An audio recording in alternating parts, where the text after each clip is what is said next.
Hello students, पिछले video में हमने सीखा था कि किसी भी फिजिकल क्वांटिटी को मेज़र करने के लिए हमें दो चीज़ों की नीड होती है। किन दो चीज़ों की नीड होती है? एक तो न्यूमेरिकल वैल्यू जिसे हम मैग्नीट्यूड भी कहते हैं, और दूसरा यूनिट। तो न्यूमेरिकल वैल्यू और यूनिट की हेल्प से हम किसी फिजिकल क्वांटिटी को स्टैंडर्ड रूप से मेज़र कर सकते हैं। और हमने ये भी सीखा था कि जो न्यूमेरिकल वैल्यू होती है, मेज़रमेंट करते समय, किसी भी फिजिकल क्वांटिटी का मेज़रमेंट करते समय उस फिजिकल क्वांटिटी की जो न्यूमेरिकल वैल्यू होगी वो इन्वर्सली प्रोपोर्शनल होगी उसके यूनिट के। तो यहाँ तक हम बातें सीख चुके थे। आज इस वीडियो में हम सारी यूनिट्स को सीखेंगे, लेकिन उससे पहले हम फिजिकल क्वांटिटी का एक छोटा सा रिवीजन कर लेते हैं। उसके बाद हम यूनिट्स के बारे में डिटेल से स्टडी करेंगे। यहाँ पे मैं ये आपको एक तरीके से नोट्स प्रोवाइड करवा रहा हूँ, आप इसे नोट डाउन कर सकते हो स्क्रीनशॉट लेके और इन चीज़ों को याद कर सकते हो। तो देखिए, अ quantity which can be measured and by which various physical happenings can be explained and expressed in the form of laws is called a physical quantity. For example, length physical quantity है, mass, time, force etc. ये सब physical quantities हैं। Types of physical quantities, physical quantities के कितने types होते हैं? तो there are two types of physical quantities. Physical quantities के two types होते हैं। First, fundamental quantities and second, derived quantities. Fundamental quantities and derived quantities. तो देखिए, fundamental quantities किसे कहते हैं? Fundamental यानी बेसिक, जिसको कहते हैं बुनियादी, आधारभूत। तो fundamental quantities क्या हैं? Those physical quantities which are arbitrarily defined and from which all other physical quantities can be derived are known as fundamental quantities. ऐसी फिजिकल क्वांटिटीज जिनको माइंड का यूज करके, यानी कि वैज्ञानिकों का दिमाग यूज करके उसको डिफाइन किया गया है, जिसको हम बोलते हैं आर्बिट्रेरी डिफाइंड, यानी मनुष्य के माइंड से उसको डिफाइन किया गया है, उसको एक काल्पनिक रूप से डिफाइन किया गया है। तो those physical quantities which are arbitrary defined and from which all other physical quantities can be derived.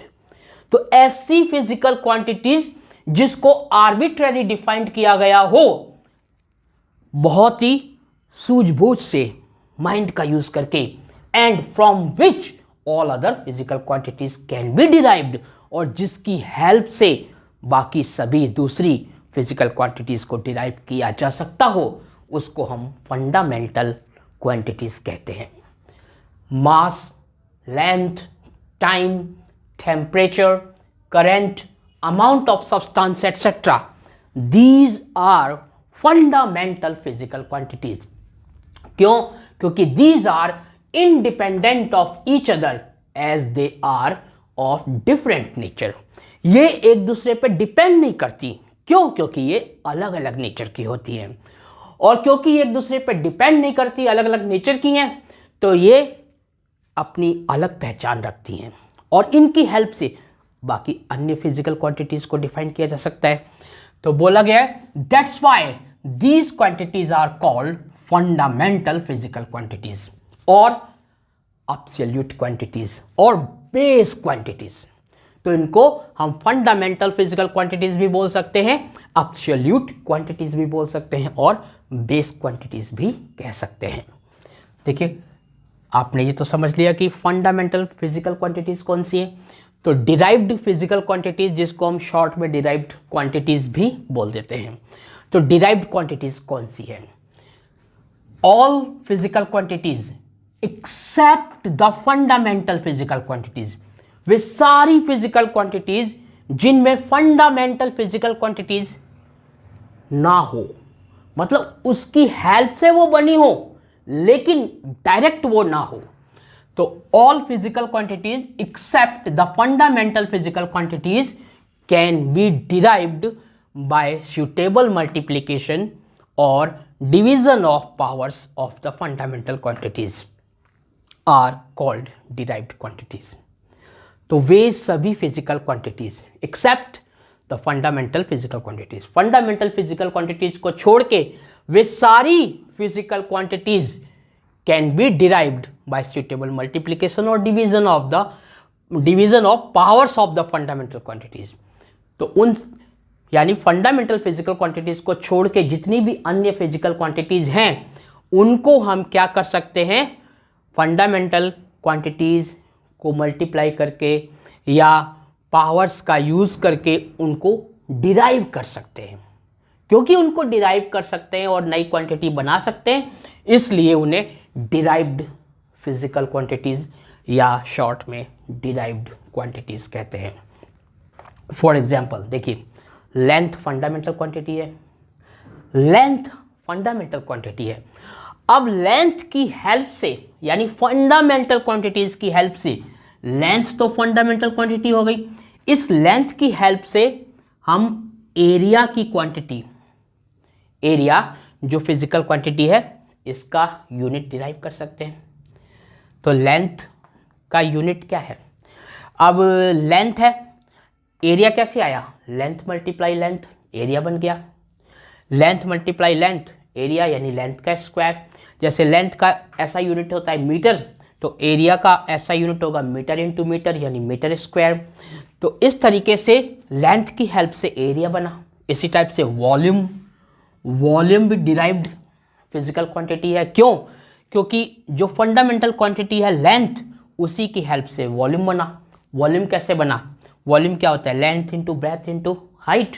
तो लेंथ तो लेंथ है ही, ब्रेथ भी एक प्रकार की लेंथ है और हाइट भी एक प्रकार की लेंथ है। तो वॉल्यूम हो गया length into length into length यानी लेंथ टू द पावर 3। तो इस तरीके से एरिया और वॉल्यूम ये दोनों डिराइव्ड फिजिकल क्वांटिटीज हैं और लेंथ जो फंडामेंटल फिजिकल क्वांटिटी है इसकी हेल्प से ये दोनों बने हैं। इस तरीके से जो डिराइव्ड फिजिकल क्वांटिटीज होती है वो किससे बनती है, वो फंडामेंटल फिजिकल क्वांटिटीज की हेल्प से बनती है। देखिए 10 area and volume are examples of derived physical quantities. इस प्रकार एरिया और वॉल्यूम डिराइव्ड फिजिकल क्वांटिटीज के एग्जांपल्स हैं। इन मैकेनिक्स, मैकेनिक्स में length mass time are arbitrarily chosen as fundamental quantities. Mechanics में हम इन तीन चीज़ों को, लेंथ मास और टाइम को आर्बिट्ररली चूज करते हैं फंडामेंटल फिजिकल क्वांटिटीज के रूप में। हाउएवर, लेकिन फिर भी this set of fundamental quantities is not unique choice. लेकिन फिर भी ये जो सेट है तीन क्वांटिटीज का, लेंथ मास और टाइम का, ये यूनिक नहीं है क्योंकि और भी क्वांटिटीज चुन ली जाती हैं फंडामेंटल के रूप में। अब बात करते हैं यूनिट की कि यूनिट क्या होते हैं। तो समझने की कोशिश करते हैं यूनिट को। An arbitrarily chosen standard of measurement of a quantity which is accepted internationally is called unit of the quantity. तो यूनिट क्या होता है, यूनिट एक आर्बिट्ररली चूजन स्टैंडर्ड है मेजरमेंट का, और वो मेजरमेंट किसका है, एक फिजिकल क्वांटिटी का, जिसे इंटरनेशनली लेवल पर क्या किया गया है, एक्सेप्ट किया जाता है, उसे हम यूनिट का दर्जा देते हैं, तो वो यूनिट कहलाता है। फॉर एग्जाम्पल यहाँ पे बताया गया है कि लेंथ का यूनिट मीटर होता है या सेंटीमीटर या मिलीमीटर। इस तरीके से एक फिजिकल क्वांटिटी लेंथ है, लेंथ का हम लेंथ को जब मेजरमेंट करते हैं तो या तो हम यूनिट मीटर लेकर उसका मेजरमेंट करते हैं, या यूनिट सेंटीमीटर लेकर उसका मेजरमेंट करते हैं, या मिलीमीटर लेकर, अगर छोटी लेंथ है बहुत ज़्यादा तो मिलीमीटर यूनिट लेकर उसका मेजरमेंट करते हैं। आपको यहाँ पे समझाया गया है कि for quantities of different nature, यानी अलग अलग नेचर की अगर फिजिकल क्वांटिटीज हैं तो उनका यूनिट भी अलग अलग होगा। For quantities of different nature we require different units. For quantities of different nature we require different units. Different nature वाली जो क्वांटिटीज होंगी, डिफरेंट नेचर वाली फिजिकल क्वांटिटीज होंगी, तो उनको मेजरमेंट करने के लिए हमें डिफरेंट यूनिट्स की भी रिक्वायर होगी। For example, for length, for the physical quantity length we require units meter, centimeter, millimeter, etc. And for physical quantity mass, we require unit kilogram, gram, milligram, etc. For physical quantity time, we require units hour, minute, second, etc. तो यहाँ आप ये समझ गए होंगे कि अलग अलग अगर फिजिकल क्वांटिटीज हैं, अलग अलग नेचर की अगर फिजिकल क्वांटिटीज हैं, डिफरेंट नेचर की फिजिकल क्वांटिटीज हैं, तो उनको मेजर करने के लिए यूनिट्स भी डिफरेंट की रिक्वायर होती है, डिफरेंट यूनिट की भी रिक्वायर होती है। तो देखिए, unit is the quantity of a constant magnitude. Unit क्या है? कांस्टेंट मैग्नीट्यूड की क्वांटिटी है। Unit is the quantity of a constant magnitude which is used to measure the magnitudes of other quantities of the same nature. Unit is the quantity of a constant magnitude which is used to measure the magnitudes of other quantities of the same nature. The result of measurement of a given physical quantity. The result of measurement of a given physical quantity is expressed in terms of the following two properties.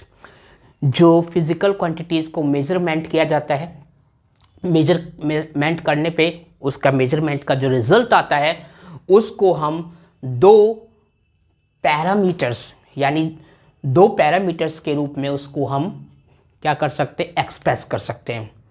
First, the unit in which the quantity is measured.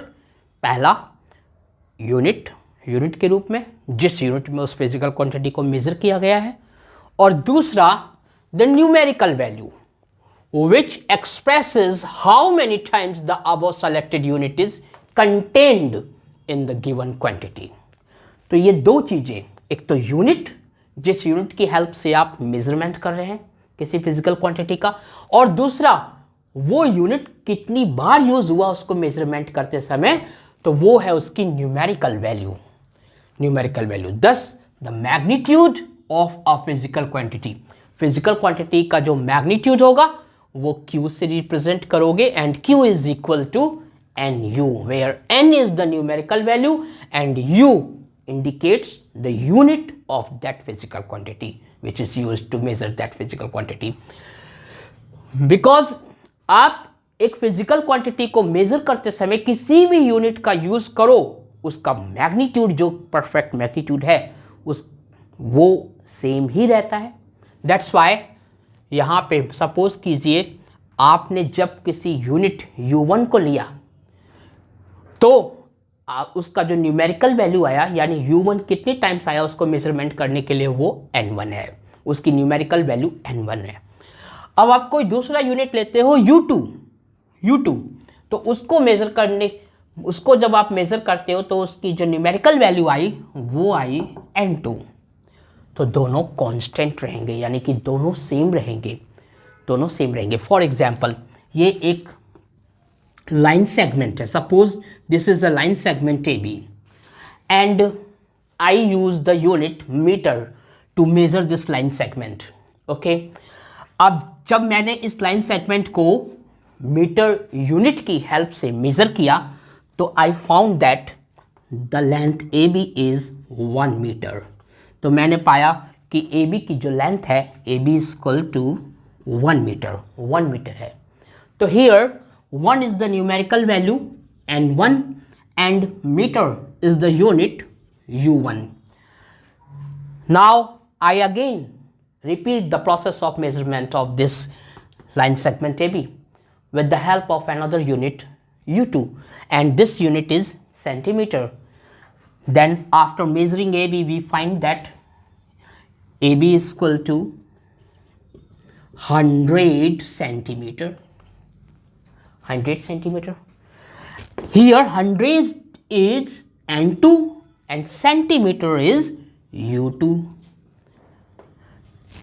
अब देखिए N1 U1 यानी 1 metre और N2 U2 यानी 100 centimetre, क्या units अलग होने से या यूनिट्स अलग होने से क्या इसका ए बी का मैग्नीट्यूड कम और ज़्यादा हो गया? नहीं कम और ज़्यादा होता है, यानी ए बी की लेंथ उतनी ही रहेगी जब आप N1 U1 यानी 1 मीटर का यूज़ करते हो। इस यानी कि अगर आपने मीटर यूनिट का यूज़ किया इसको मेजरमेंट करने के लिए तो इसकी लेंथ 1 मीटर आई, और ए बी की लेंथ जब आप दूसरा यूनिट सेंटीमीटर यूज़ करते हो तब भी उतनी रहेगी, ए बी छोटी बड़ी नहीं हो जाएगी। इसका मतलब है N1 U1 is equal to N2 U2। Here आप एक चीज़ और देख सकते हो कि metre is the bigger unit and centimeter is the smaller unit. Meter is the bigger unit, centimeter is the smaller unit. If bigger unit is used, then numerical value is smaller, and if a smaller unit is used, numerical value is bigger. It means हम ये कह सकते हैं कि numerical value is inversely proportional to the unit. Numerical value is the inversely proportional to the unit, because हमने देखा कि N1 U1 is equal to N2 U2, that implies N1 upon N2 is equal to U2 upon U1. This indicates that numerical value is inversely proportional to the unit which is used to measure a physical quantity. तो ये बात आप यहाँ समझे, ये पिछले video में भी समझाया था। देखिए आगे है चॉइस ऑफ यूनिट। यूनिट जब भी आप लेते हैं या जब भी हम एक यूनिट लेते हैं, सेलेक्ट करते हैं, तो उसकी चॉइस कैसी होनी चाहिए, किन चीज़ों का ध्यान रखकर एक यूनिट को सेलेक्ट किया जाना चाहिए। यहाँ यूनिट की बात कर रहा हूँ मैं। तो देखिए, since a unit is to be used universally, क्योंकि एक यूनिट को पूरे वर्ल्ड में हर जगह यूज किया जाता है, यूनिवर्सली यूज किया जाता है, so it should have validity everywhere at all times. इसलिए इसकी वैलिडिटी हर समय हर जगह होनी चाहिए। Hence to measure a physical quantity the unit chosen should have the following properties. इसलिए एक फिजिकल क्वांटिटी को मेजर करने के लिए एक यूनिट की निम्नलिखित क्वालिटीज या निम्नलिखित प्रॉपर्टीज होनी चाहिए। तो first is the unit should be of convenient size. Unit एक कन्वीनियंट साइज का होना चाहिए, एक सुविधाजनक साइज का होना चाहिए।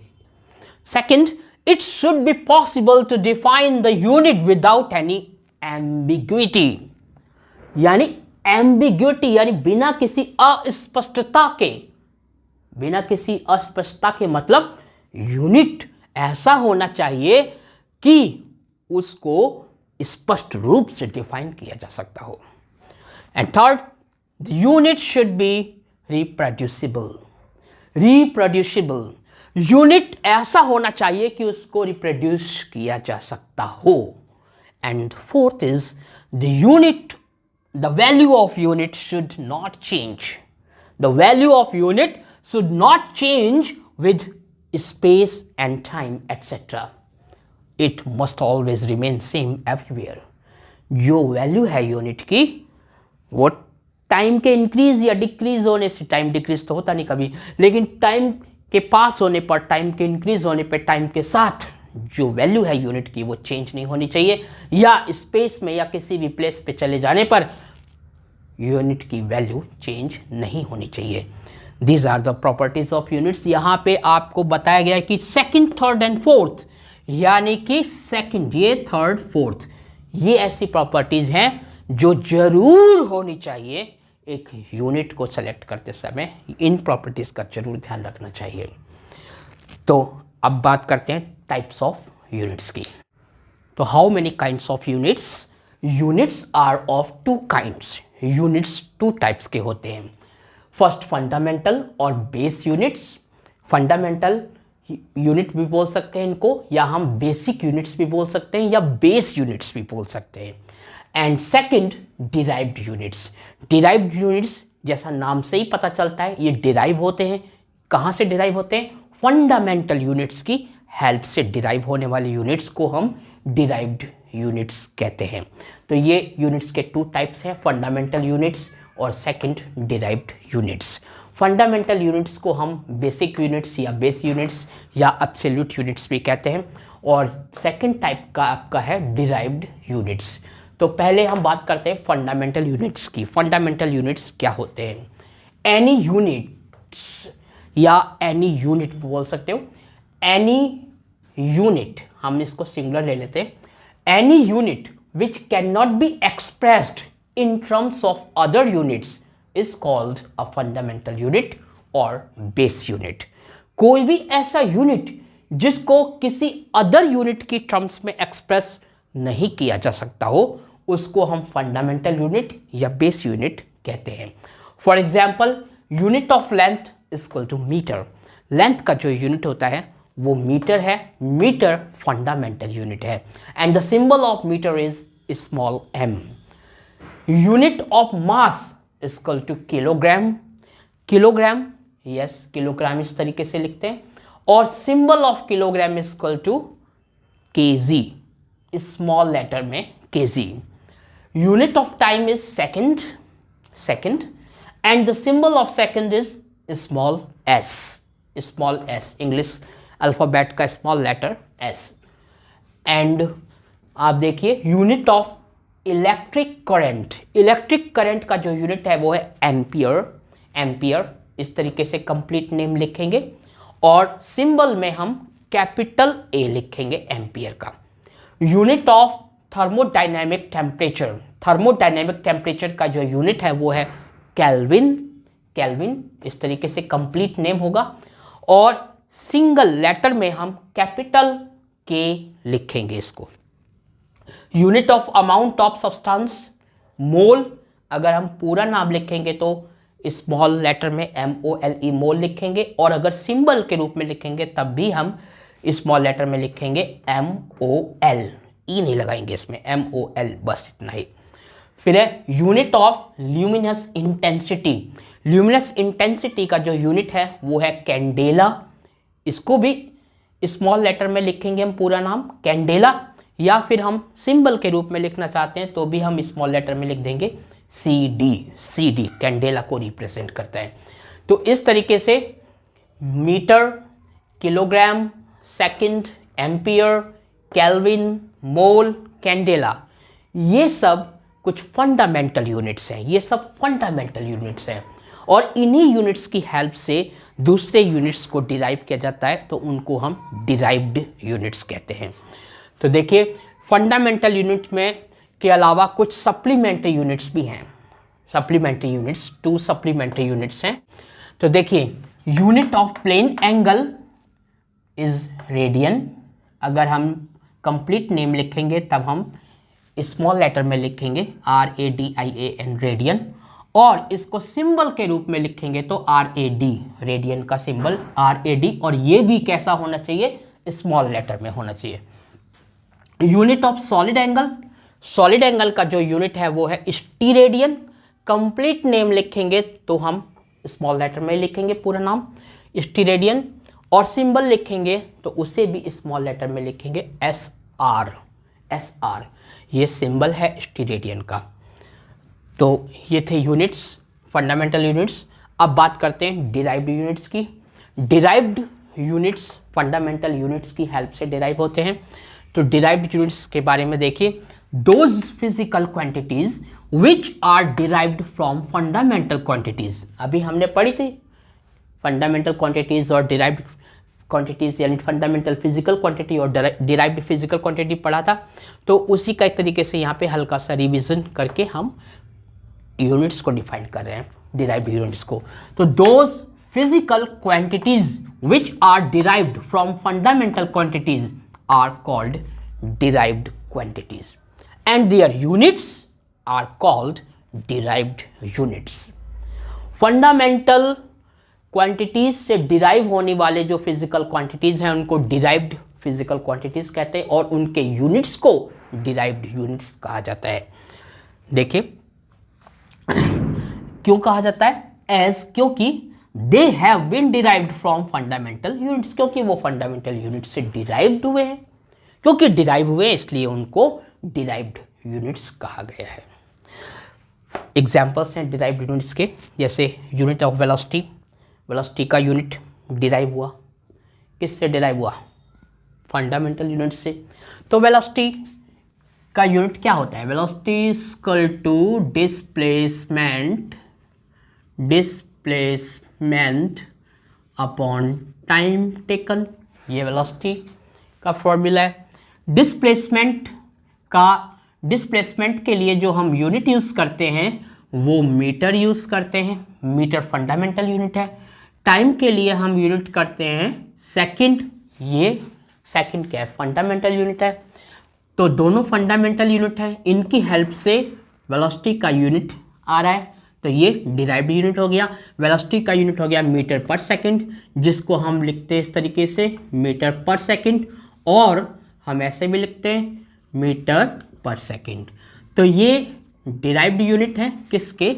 वेलोसिटी के। और किसकी हेल्प से डिराइव्ड हुए? ये फंडामेंटल यूनिट मीटर और सेकंड की हेल्प से डिराइव हुए हैं।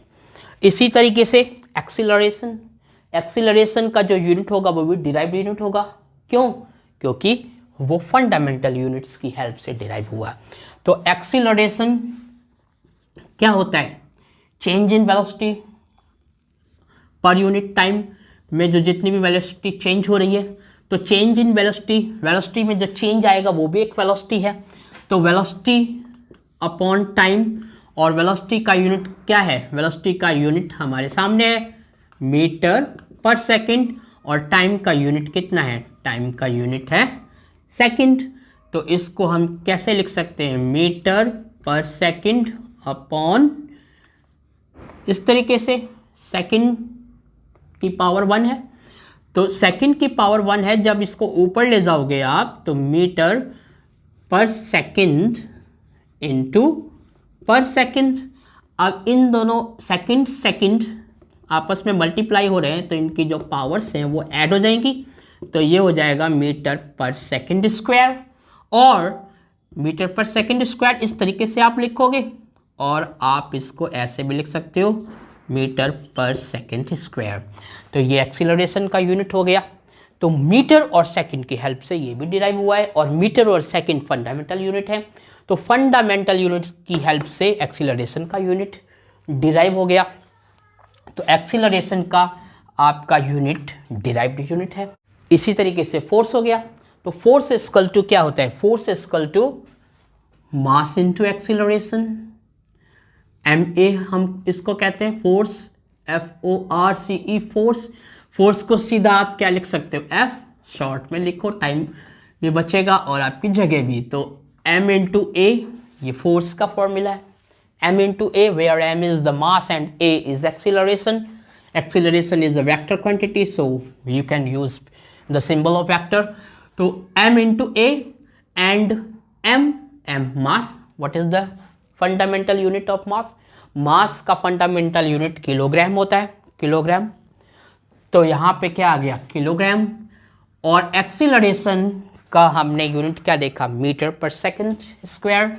तो metre per second square, metre per second square ये आपका फोर्स का m into metre per second square. अब इसको हम न्यूटन की रिस्पेक्ट में हम न्यूटन बोल देते हैं, तो ये न्यूटन है। तो ये आपका डिराइव्ड यूनिट है कितना? Kilogram metre per second square force का। इसी तरीके से वर्क क्या होता है? Work is equal to force into displacement, F into S। Force into displacement, तो डिस्प्लेसमेंट का जो यूनिट होता है वो मीटर होता है, फोर्स का यूनिट हमारे सामने है। फोर्स का यूनिट कितना है? Kilogram into metre per second square. तो मीटर, ये डिस्प्लेसमेंट का मीटर होता है, ये भी मीटर है, ठीक है। मीटर आपका कितना हो जाएगा? Metre square, kilogram metre square into per second square. ये आपका वर्क का यूनिट आ गया। तो ये वर्क का यूनिट भी डिराइव्ड यूनिट है। इस तरीके से यूनिट्स डिराइव होते हैं किनकी हेल्प से? फंडामेंटल यूनिट्स की हेल्प से। अब बात करते हैं सिस्टम्स ऑफ यूनिट्स की। तो सिस्टम्स ऑफ यूनिट्स के बारे में स्टडी करते हैं। अ complete set of units, a complete set of units both fundamental and derived. पूरा सारे यूनिट्स जिसमें आ जाते हैं, जिसमें फंडामेंटल यूनिट्स भी आ जाते हैं और डिराइव्ड यूनिट्स भी आ जाते हैं, ऐसा कंप्लीट सेट। तो a complete set of units both fundamental and derived for all kinds of physical quantities is called the system of units. उसे हम सिस्टम ऑफ यूनिट्स कहते हैं। तो the common systems of units are, the common systems of units are CGS system, MKS system, FPS system, SI system. CGS system, MKS system, FPS system, SI system, ये 4 common systems of units हैं। तो first of all we study about CGS system. CGS system. This system is also called Gaussian system of units. CGS system of units को हम Gaussian system of units भी कहते हैं. In this system, length, mass and time have been chosen as the fundamental quantities. इस system में length, मास और time को fundamental quantities के रूप में चुना गया है and their corresponding fundamental units are, यानी लेंथ का यूनिट है सेंटीमीटर, मास का यूनिट है ग्राम और टाइम का यूनिट है second. Actually the French system of units is known as CGS system. ये जो CGS सिस्टम है ये फ्रेंच सिस्टम ऑफ यूनिट्स है। तो CGS सिस्टम ऑफ यूनिट्स को हम फ्रेंच सिस्टम ऑफ यूनिट्स भी कह सकते हैं, या आप ये भी समझ सकते हो कि फ्रेंच सिस्टम ऑफ यूनिट्स को CGS सिस्टम ऑफ यूनिट्स भी कहते हैं। नेक्स्ट है MKS system. MKS system, this system is also called Giorgi system. इस सिस्टम को हम जॉर्जी सिस्टम भी कहते हैं। This system is also called Giorgi system. In this system also length, mass and time have been taken as the fundamental quantities and their corresponding fundamental units are meter, m, kilogram, kg and second s। तो इसमें भी 3 quantities हैं, length, मास और time. इनको fundamental quantities के रूप में चुना गया और इनके जो यूनिट्स हैं, लेंथ का यूनिट मीटर, मास का यूनिट किलोग्राम और टाइम का यूनिट सेकंड लिया गया। अब एट 4th नंबर, गलती से 3 नंबर लग गया, तो सेकंड के बाद 3 आता है, बट यहाँ पर मैंने 4 नंबर पहले लिख दिया, तो पहले मैं ऐसा ही बता देता हूँ आपको, फिर FPS सिस्टम बताता हूँ। तो देखिए SI सिस्टम के बारे में हम 4th नंबर का जो सिस्टम है SI सिस्टम, उसके बारे में आप पढ़ते हैं। तो SI system, it is known as the international system of units. SI system of units को हम इंटरनेशनल सिस्टम ऑफ यूनिट्स कहते हैं and is in fact the extended MKS system of units. ये जो SI सिस्टम ऑफ यूनिट्स है ये MKS system of units की एक एक्सपेंडेड फॉर्म है, एक बड़ी फॉर्म है। इसी सिस्टम की एक विस्तृत फॉर्म को हम SI सिस्टम ऑफ यूनिट्स कहते हैं। तो SI system of units is the international system of units and is in fact the extended MKS system of units applied to whole physics।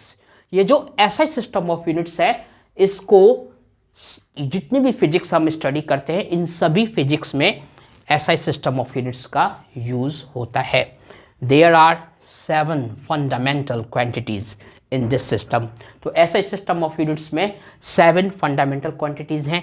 ये है mass m, length l, time t, temperature q, current I और A, luminous intensity CD and amount of substance mole. तो अब 3rd number FPS system देखते हैं। FPS system में क्या बताया गया कि in this system foot, pound and second, foot, pound and second are used for measurements of length, यानी लेंथ को मेजरमेंट करने के लिए फुट का यूज होता है, मास का मेजरमेंट करने के लिए पाउंड का यूज होता है और टाइम का मेजरमेंट करने के लिए सेकंड का यूज होता है। तो in this system foot, pound and second are used for measurements of length, mass and time respectively. In this system the unit of force, force का जो यूनिट होता है FPS सिस्टम में वो पाउंडल होता है, पाउंडल, POUNDAL, पाउंडल। FPS system of units को हम ब्रिटिश इंजीनियरिंग सिस्टम भी कहते हैं। तो अभी ये जो यूनिट की स्टडी हम कर रहे हैं यूनिट्स के बारे में, मेजरमेंट्स के बारे में, तो इनकी स्टडी तो अभी स्टार्ट ही हुई है। अभी बहुत कुछ है इनके बारे में इम्पॉर्टेंट बातें जानने के लिए, और बहुत से न्यूमेरिकल क्वेश्चंस हैं जो आगे हम करेंगे। बट आज इस वीडियो में इतना ही। Thanks a lot for watching this video.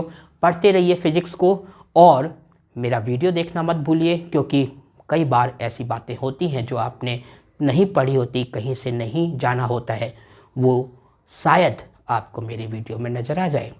तो again thank you, thanks a lot for watching this video.